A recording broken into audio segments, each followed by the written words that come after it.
So guys, no, okay na yung cellphone ni ma'am. Nagcha-charge na rin siya, no? Di katulad nung dati, hindi nagcha-charge. Ginawa pala to sa ibang shop guys, no?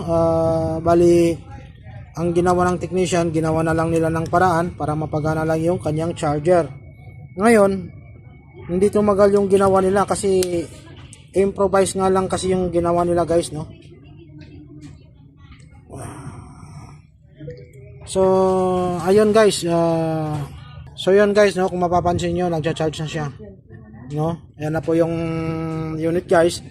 At ang isa sa mga naging problema pala guys nito, naging epekto niya, hindi na pala to gumagana yung sounds, yung buzzer niya, no?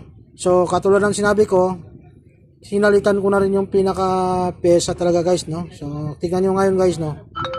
Yan guys, tumunog na. So, thank you guys sa paki-like and share na rin mga video ko. Mag-follow na rin kayo and then mag-subscribe na rin kayo sa YouTube channel ko na GMP Vlog. So, kilala ko nga pala guys yung may-ari nito guys. Ito po yung may-ari guys, no? Ma'am, taga saan po kayo ma'am?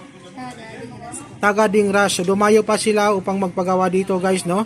Bali itong unit na to, ginawa pa to doon sa Sulsona. So, katulad sinabi ko, nadali yung pinaka-sounds niya at yung charging pin niya.